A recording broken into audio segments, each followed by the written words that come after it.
All right, we will go ahead and get started. So good afternoon, everyone. Thank you for joining us for our Lunch and Learn Language Equity for Social Change. Just a quick reminder to keep yourselves on mute. There will be time for question and answer at the end of this presentation. A reminder that this presentation is being recorded. A copy of this recording will be emailed to all participants and will be available on our YouTube page and website. I would like to thank our interpreters and captioning from DHI for providing our services today. If you require captioning, there will be a link in the chat and you can access the third-party link. We appreciate you taking the time out of your busy schedules to join us today. And with that being said, I will turn it over to Outreach Coordinator Montrell Smith. Thank you. Hi, my name is Montrell Smith, and I will be introducing our guest speaker today, Ms. Eliz Nestorov. Ms. Nestorov is a dedicated advocate for social justice, economic empowerment, and equitable opportunities. As the Director of Development at MidPenn Legal Services, she ensures at-risk and underrepresented communities, provides free civil legal services to low-income residents, and survivors of domestic violence across 18 counties in central Pennsylvania. Recently appointed as a social justice ambassador with the Pennsylvania Human Relations Commission, Eliz Nestorov remains steadfast in her commitment to combating inequality and dismantling systemic barriers. Her leadership extends across both international and domestic organizations, where she advocates for diversity, equity, and inclusion. Eliz serves as president of the American Bulgarian Business Association and the International Association for Women, Washington, D.C. chapter, and holds significant roles as a Diversity, Equity, and Inclusion Committee co-chair with Women in International Trade in Washington, D.C. Additionally, she contributes her expertise as an advisory board member with the U.S. Global Leadership Coalition in Pennsylvania and serves as a treasurer for the World Affairs Council of Harrisburg. Eliz's efforts have earned her numerous awards, including the City of Harrisburg's Mayor Award for Distinguished Public Service, the 2022 Inspirational Influence Award for Global Impact from the International Association for Women, the 2023 Women of Excellence Award from YWCA Greater Harrisburg, and the 2024 Women Impact Award for the American Heart Association. So let's give a welcome to Eliz Nestorov. Thank you. Thank you so much, Montrell. It's a pleasure to be here, and I look forward to our discussion today. Again, thank you everyone who is joining us and taking out of your busy schedules. But I would like to say, first of all, that this is my favorite topic to discuss as an immigrant woman who immigrated from Eastern Europe over 20 years ago. Language was something that was very challenging, and therefore this is my key element of my social justice movement forward. So let's dive right in.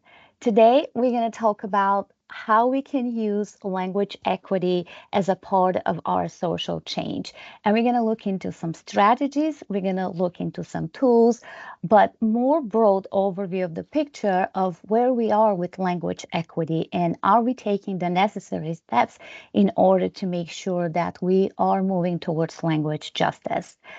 So let's start directly with what is language justice? What do we understand when somebody says language justice?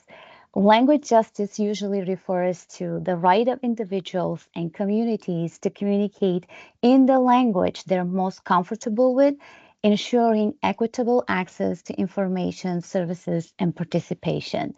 Language justice also is a critical element of social justice.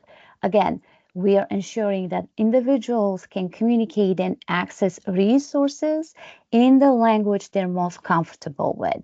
When we acknowledge language justice and we work towards language justice, we acknowledge the power dynamics and the systemic inequalities tied to language, and we aim to create a more inclusive spaces where all voices are heard and valued.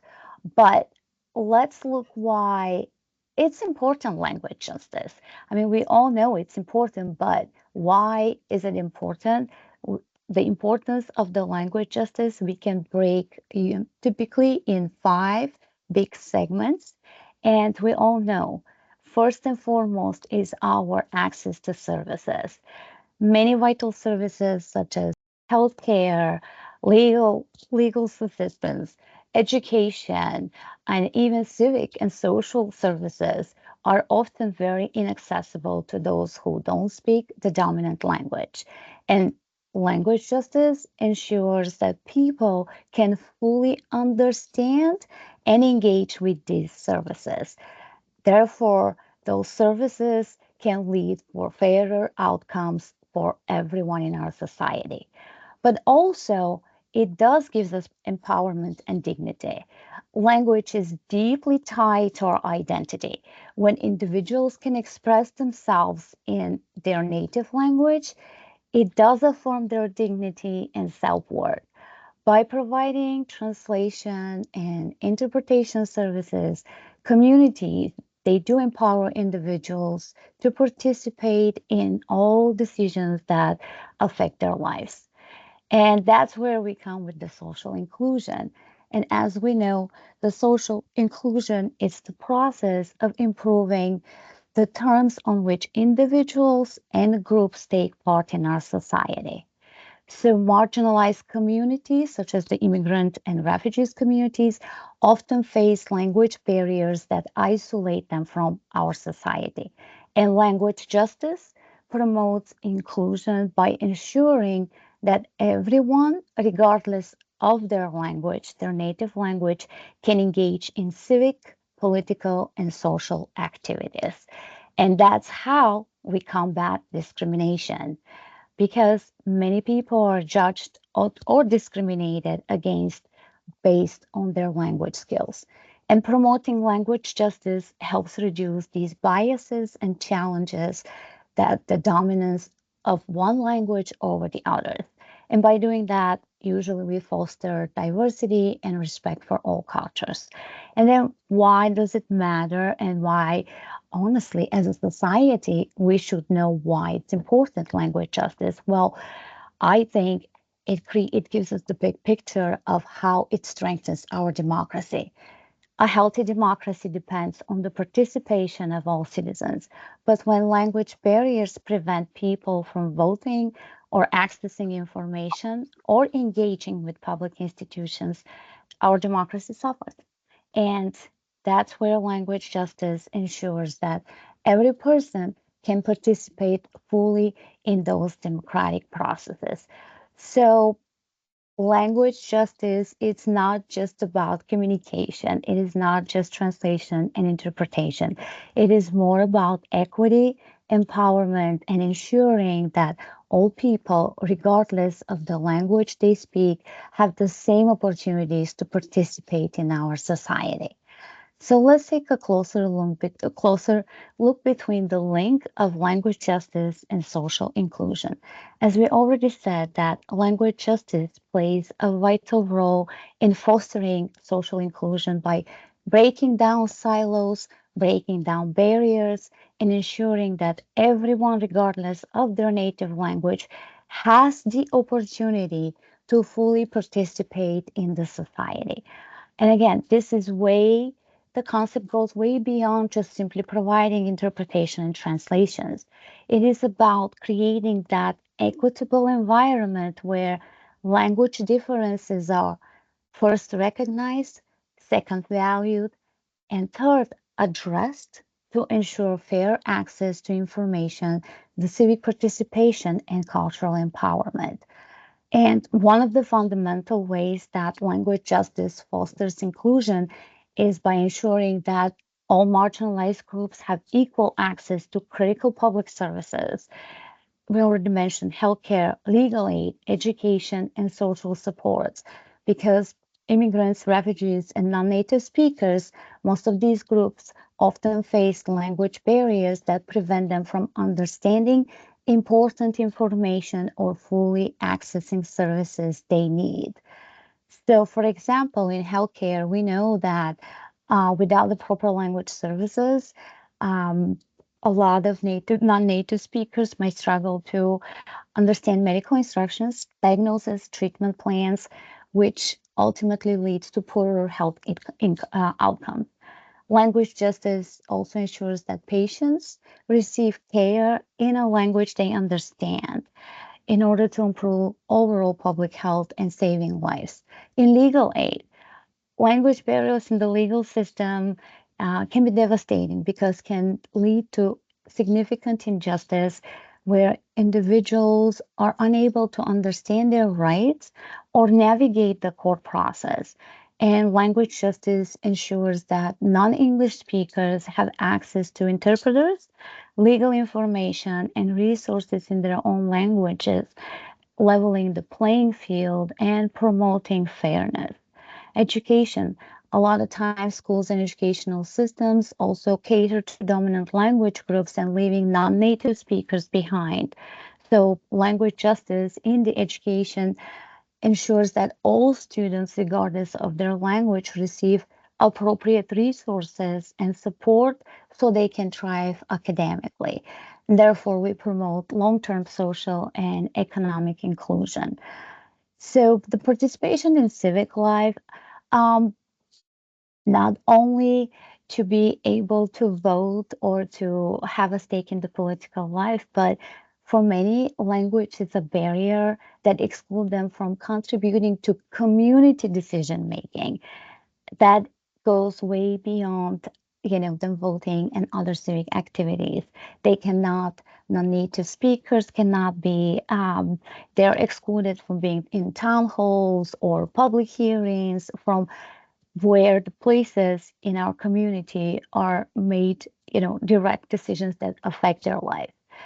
Um, beyond beyond where everyone can understand and contribute to discussions, if we push for language justice, we then everyone can understand and contribute to those discussions. Communities will become more inclusive and they will reflect a diverse perspectives. And of course, we're better equipping to address the needs of all of our members.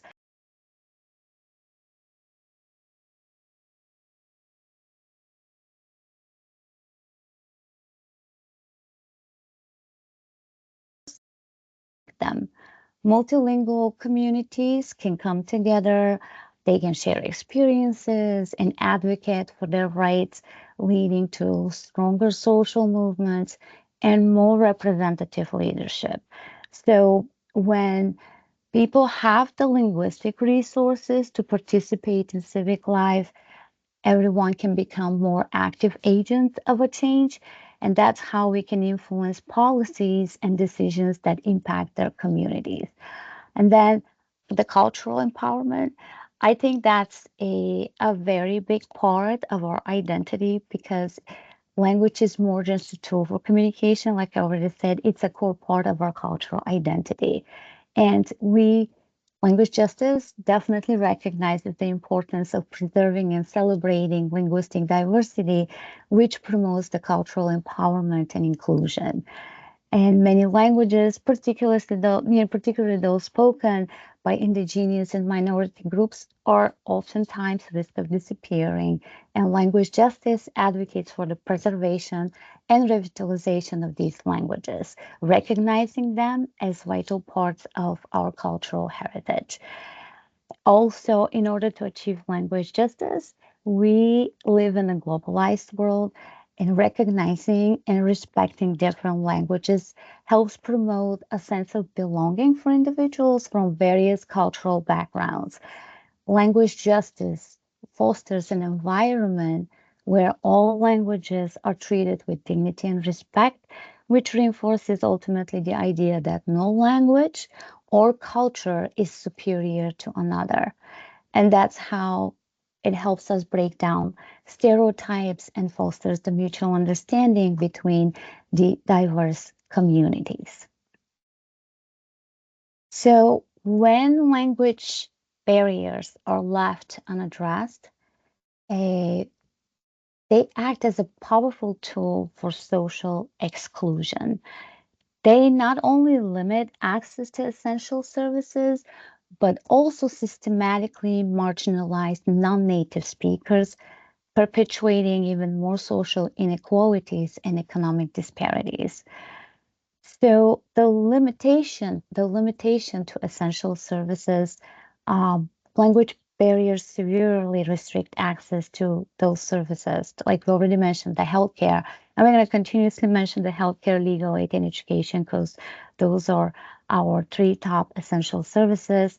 Non-native speakers often face challenges in understanding of critical information, which leads to those adverse outcomes. And we already mentioned that patients who cannot communicate effectively with healthcare providers are at higher risk of misdiagnosis, improper treatment, and poorer health outcomes. Legal aid. In legal system, language barriers prevent individuals from fully understanding their rights and the complexities of legal proceedings.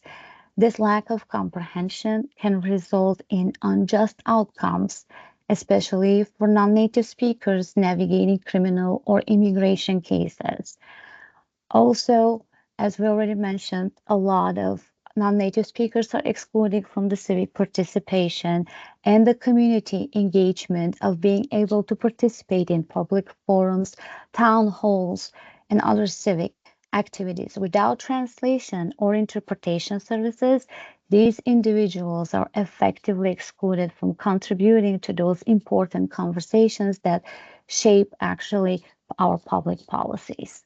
So in employment, language proficiency is a significant determinant of job opportunities, and many non-native speakers struggle to find stable, well-paying jobs due to a lack of language skills, limiting their mobility.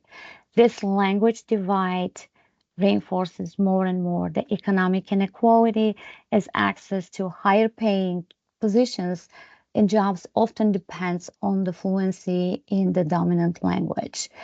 In education, students from non-English speaking households frequently struggle in school due to inadequate language support, and without appropriate resources, these students face higher dropout rates, lower academic performance, and limited access to higher education, further perpetuating the social inequalities.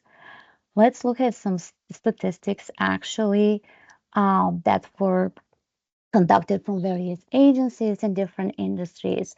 So, a 29 study published in the American Journal of Managed Care found that individuals with limited English proficiency, and we'll call them LEP, experience longer hospital stays and are more likely to experience adverse events such as medical errors due to communication barriers.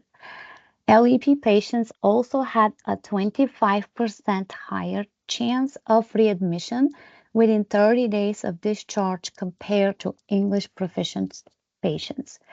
And according to the National Health Law Program, 1 in 5 U.S. residents speaks a language other than English at home, and many of these individuals face significant barriers when accessing healthcare, leading to delayed treatments and poor health outcomes.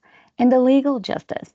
A 2016 report by Bryan Center for Justice found that individuals with LEP are more likely to be detained and face higher conviction rates in immigration cases due to the language barriers. Many are unable to access proper legal representation or fully understand their rights, leaving them vulnerable to unjust outcomes.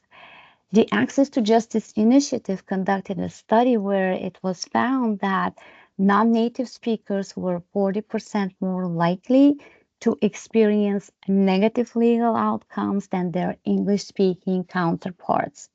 In employment industry, the Migration Policy Institute shows that non-native English speakers in the U.S. earn on average 25% less than their English-speaking counterparts, contributing to a widening wage gap and reinforcing those economic inequalities.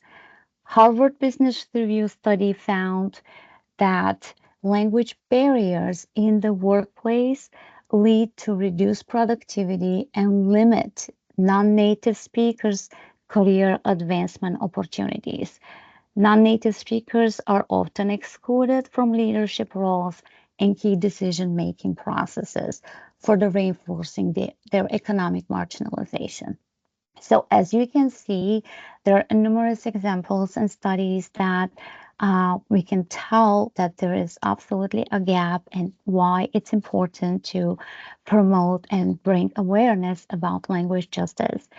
And a study from the Pew Research Center found that 11% of eligible voters in the US speak a language other than English at home, yet many of them do not participate in elections due to limited access to multilingual voting materials and voter education resources.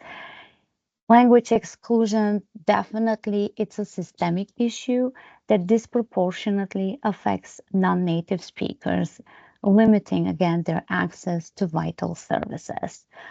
But there are tools and strategies that each of us can take on in order to make sure language justice is moving forward. What are some of the key principles of language justice? So, language justice is built on several fundamental principles that prioritize equity, inclusion, and respect for linguistic diversity. These principles guide efforts to ensure that everyone, regardless of the language they speak, has equal access to communication, resources, and participation in our society. What is an equitable communication? How do we define the equitable communication? Equitable communication ensures that all individuals, again, regardless of their primary language, have equal access to information and the ability to express themselves in a way that they understand and are understood. It's two ways. They have access to information, to those critical vital services, and it's not enough to offer services in just the dominant language, but equitable communication ensures that interpretation, translation, and language accommodations be provided to ensure full comprehension and participation. Also, ensuring that equitable communication is essential in creating opportunities for all, whether it's accessing government services, understanding those legal rights, or receiving medical care. Individuals must be able to communicate effectively and not have their voices heard without language barriers. The second important key principle is the respect for multilingualism. What the respect for multilingualism entails. That entails creating those environments where multiple languages are recognized, valued, and supported, promoting linguistic diversity as an asset rather than a barrier. In spaces where multilingualism is respected, people are encouraged to use their native languages without fear of exclusion or discrimination. This respect fosters an inclusive atmosphere where everyone, regardless again of their native language, feels welcome and empowered to fully participate. Language is also, as we said, tied to our identity and culture, and respecting multilingualism allows us to maintain our own cultural heritage.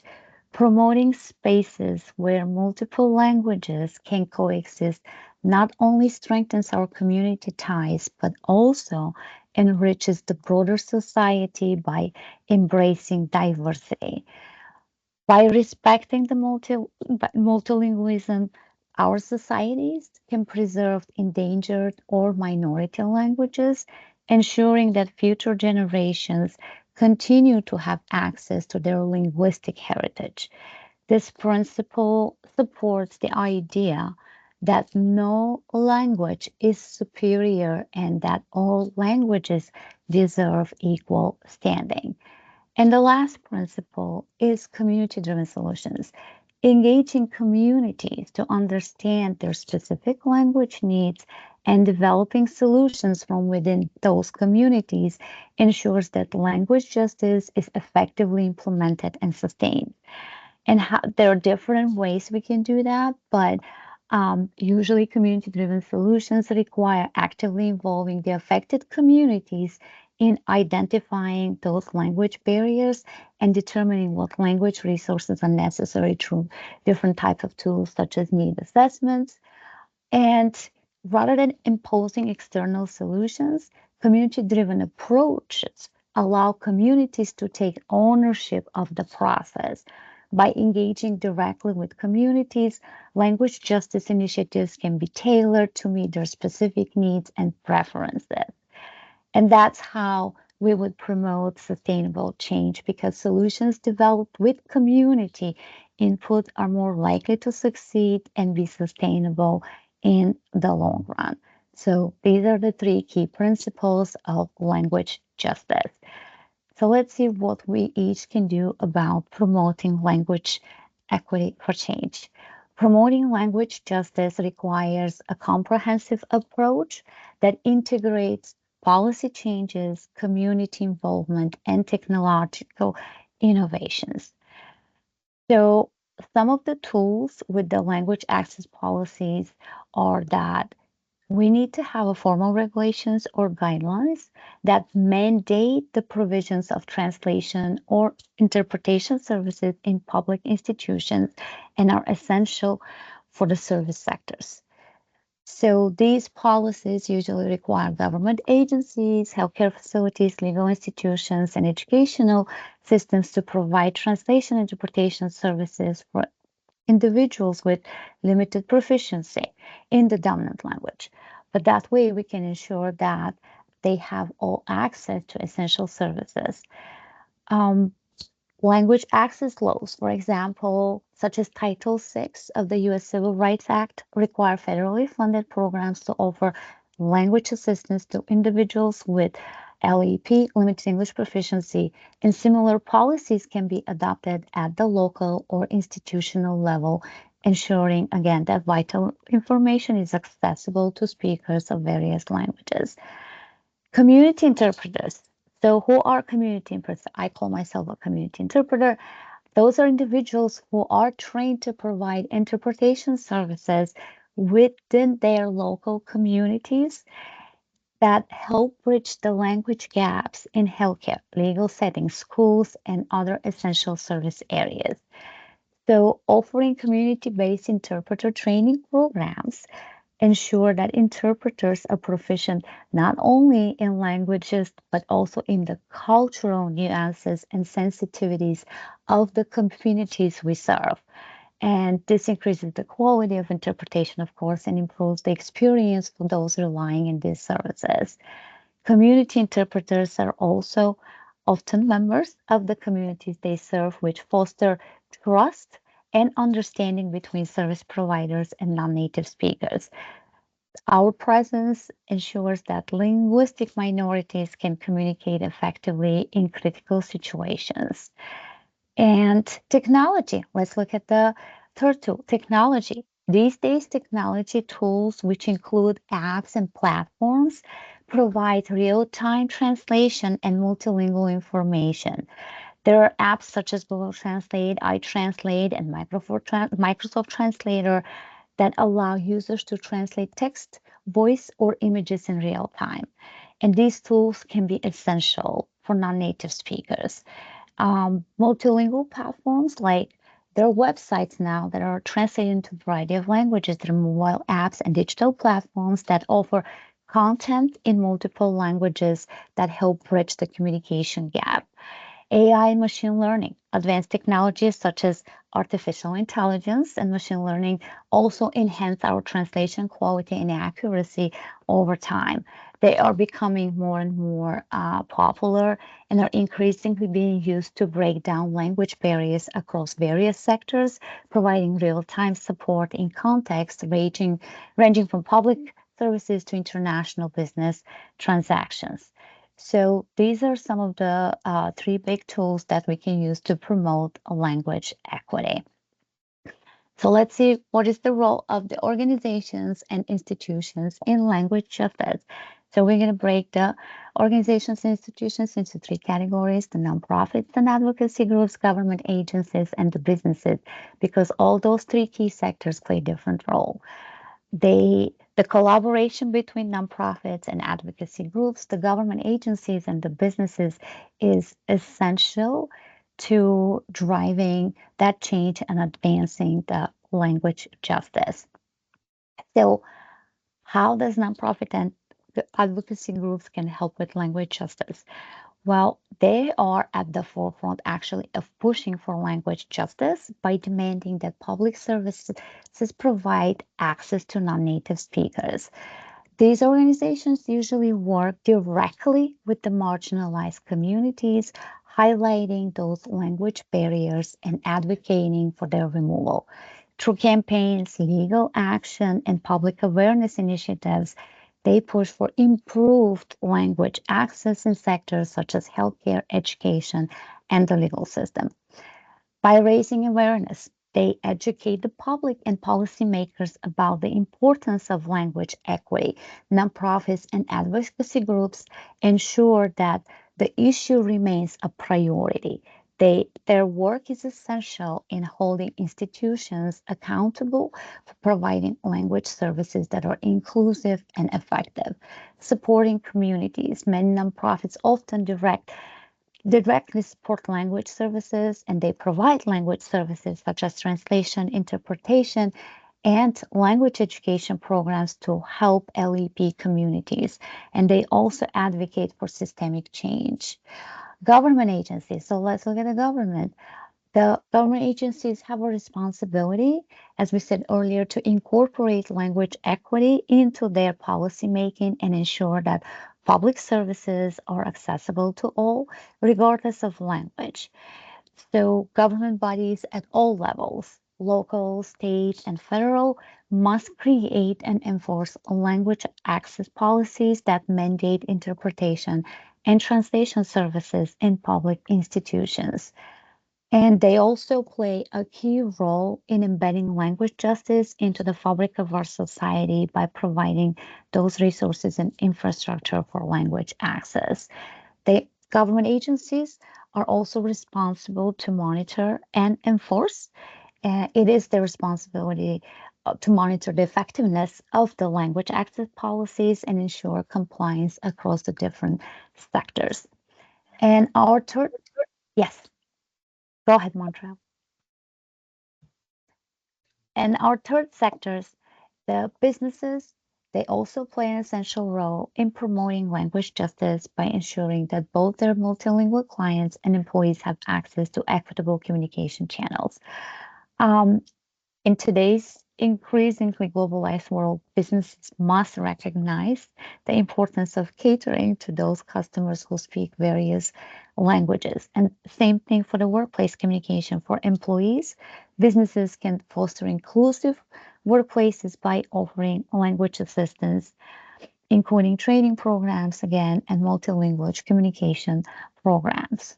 So the three big sectors have a different role, but they have to work together in order to achieve language justice. Now, I had included a YouTube clip here.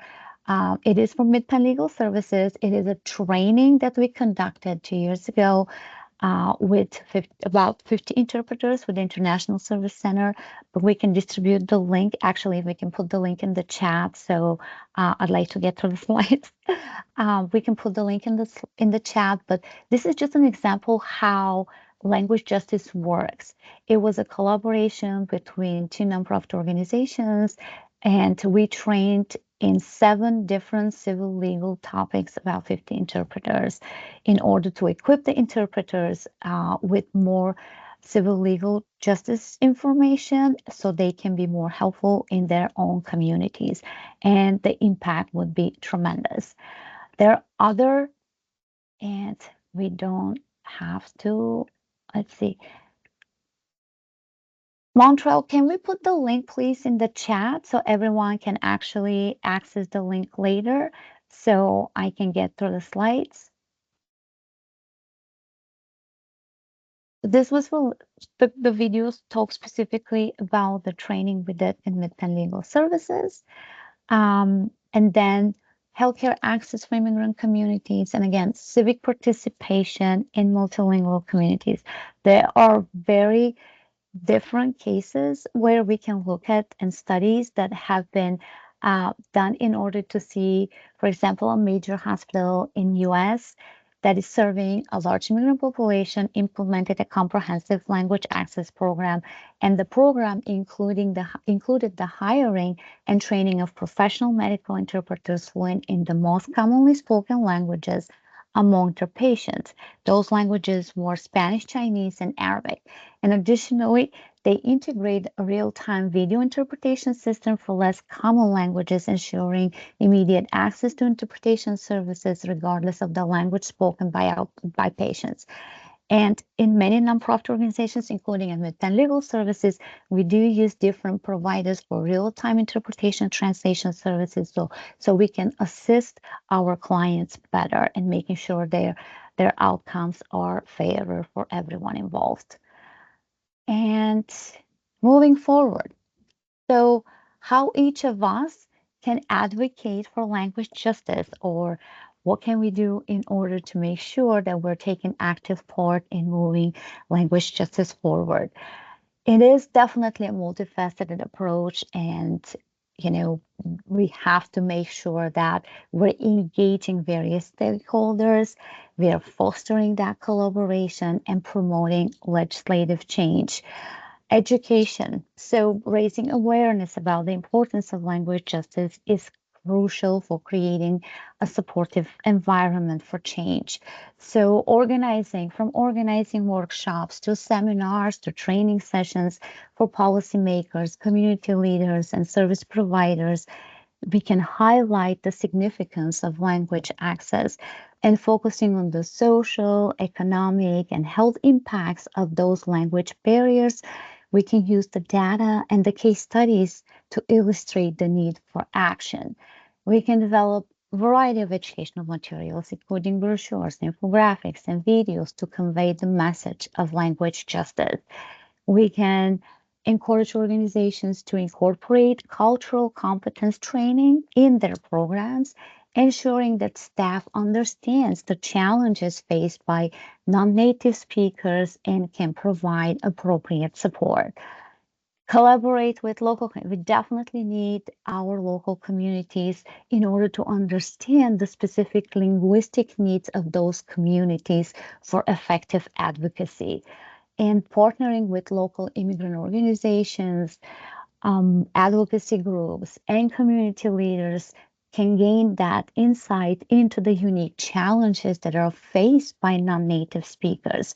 We can conduct surveys or focus groups to gather information on their language access needs and preferences, create coalitions, build networks of language justice advocates, including representatives from various sectors, so we can share resources, strategies, and best practices, such as this webinar for promoting the language access. And last but not least, push for legislative change. So we need to have a call to action. Supporting language access laws is critical for establishing the systemic change that ensures equitable language services.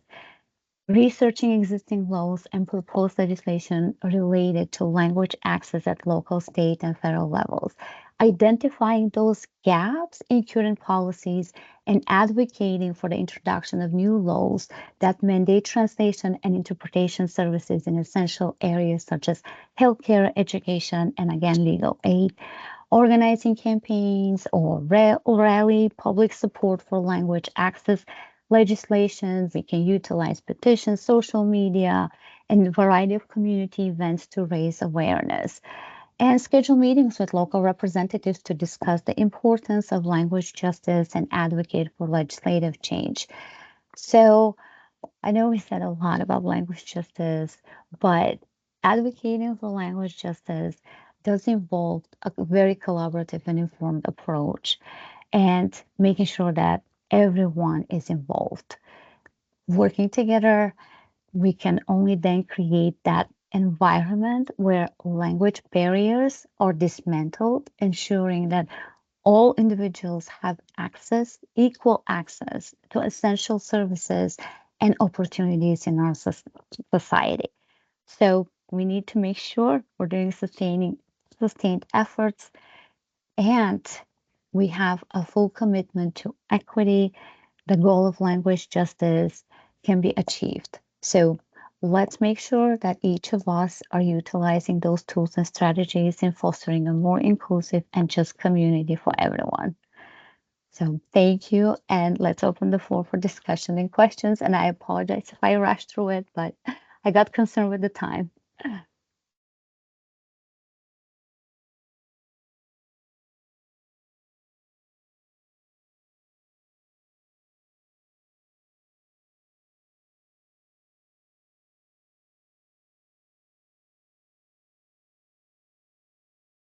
Does anyone have any questions for Ms. Eliz?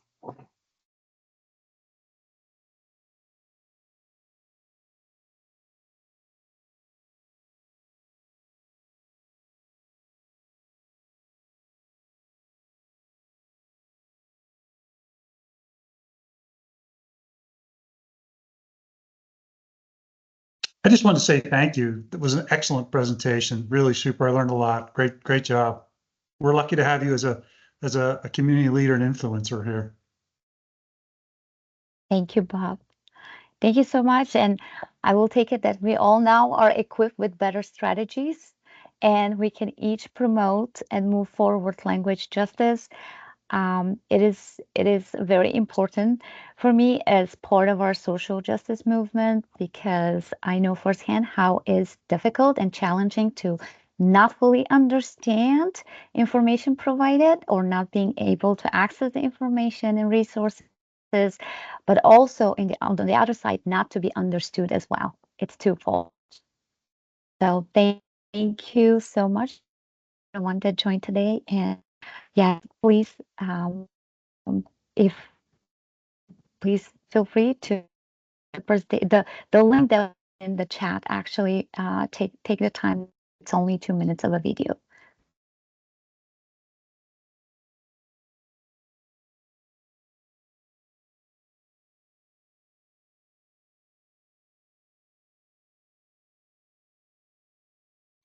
I haven't heard too much about this topic. Are there any other resources that you recommend?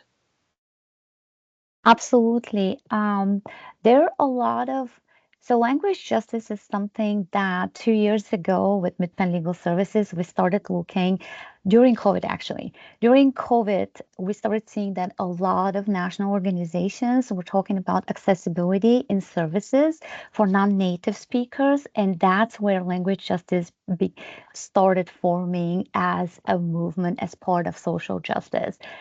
So there are numerous variety of resources, I would say, on a federal and local level. I have been involved with more of the interpretation and the translation side and access to services to vulnerable communities, but definitely there is a lot. And I think it should be on the forefront actually of social justice, because when an immigrant or refugee arrives to a new setting, new country, and they do not speak the dominant language, the first worry is about making sure they have a roof over their head and they have access to resources and they have food on the table. And learning the language or accessing the resources in the language that it's provided, it's not top priority. Sustaining livelihood is the first priority, and basic needs are the first priority.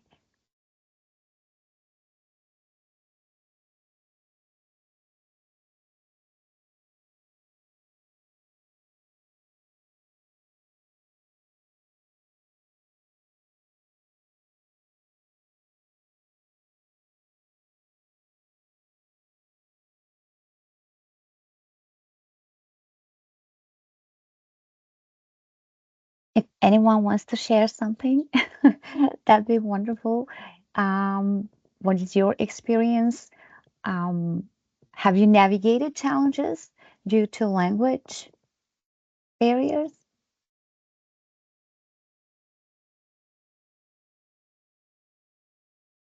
Hi, good afternoon. This is Jeanette. I am the Manager of Diversity, Equity, and Inclusion of MidPenn Legal Services. Thank you, Eliz, so much for this presentation. And my question was guided towards that same topic about the challenges and how, like, which one has been the biggest challenge you have faced regarding language accessibility, and which recommendations do you have for individuals, because sometimes we might think on the macro, but what about in the one-on-one interaction with individuals? Thank you, Jeanette, for that question. Challenges, challenges in achieving language justice are still, I look at them in three key elements. We're still underfunded when it comes to language services because many public institutions lack the resources to provide the comprehensive language access. Linguistic discrimination. So I think for me, the biggest is the social stigma attached to speaking the non-dominant language, where, oftentimes you do have those barriers to participation, and sometimes that social stigma can manifest in various ways, such as being ridiculed for having an accent or being perceived as less intelligent or capable due to language differences. And then the limited awareness. Many policymakers and institutions do not fully understand the importance of language justice, and that's why I think it's each of our part to make sure that we're bringing and raising awareness about language justice. But we can only then achieve the equitable society. For me personally, on a personal level, advocating for our language justice comes to me because I'm not a non-native speaker. And I have provided translation interpretation services and have seen the impact of not having access to the needed information and critical services in your own language. Educate yourself, see what laws are currently in place about language justice, because I know we all want to ensure that we can provide access with variety of languages that in our region are spoken, but there's so many, and oftentimes the inconsistent availability of funding doesn't allow that. So I would say definitely educating ourselves, even if we are, if we want to be a really good advocate on promoting social justice, and language justice is part of social justice. Let's start with educating and raising awareness about the topic and the issue. Thank you, Jeanette. Thank you so much, Eliz, for your answer, which takes me to my next question. I apologize that I have so many questions, but how can we become better allies on our daily life when we see particularly that language discrimination in an environment, because we have so many environments that we carry over, not only the workplace, not only in our also, but in our society in general. Any recommendations that you might have, especially and particularly in this time? Yes, this is an excellent question. And I will be the first to admit that maybe 6 months ago, I attended a seminar, a training workshop with it was a speech voice consultant, because due to the nature of my field, oftentimes I have to do public speaking. And when I do public speaking, I know I have an accent. And that accent comes with my cultural identity. This is not something that will go away ever, or I can change. So, talking to the voice coach, I did address the issue of how I can manage my accent, how I can be a better public speaker. And the recommendation was that we need to make sure that our pronunciation, the pace, and diction was appropriate. So there are tools, Jeanette, to manage that, but also we have to keep in mind that because of our accent, it's who we are. And because of who we are, that's how we promote our um, our linguistic diversity, and that's how we are making the fabric of our society. And I'm very proud of my cultural identity and of my accent.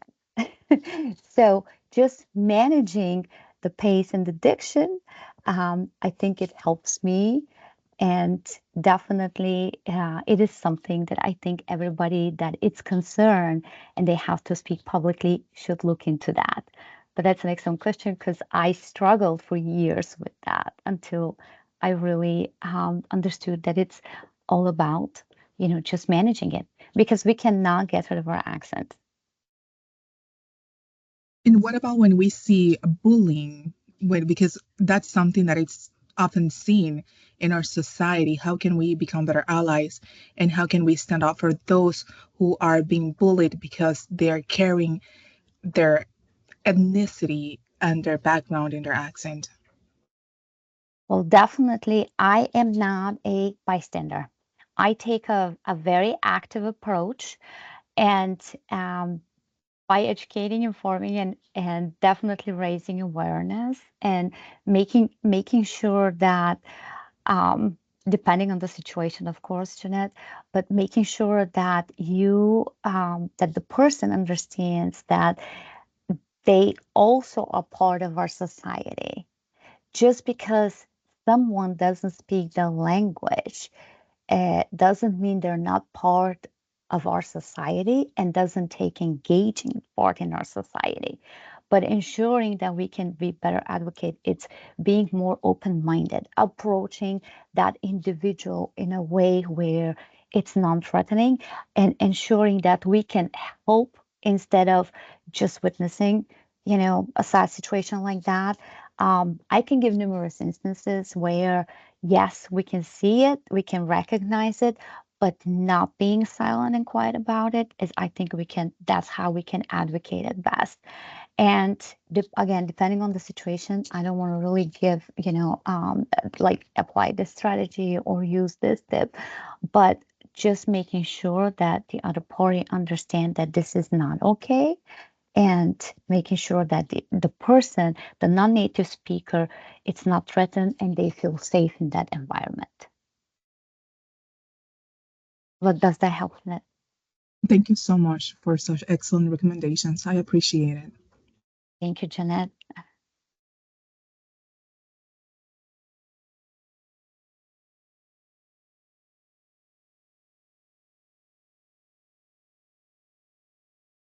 Thank you.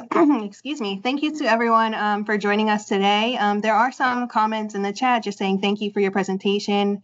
And then just seeing that there's no, we'll go ahead and wrap it up for today. So once again, I'd just like to say thank you on behalf of the Pennsylvania Human Relations Commission to everyone for joining us today, our ASL interpreters, captioners, Montrell and Eliz for that wonderful presentation.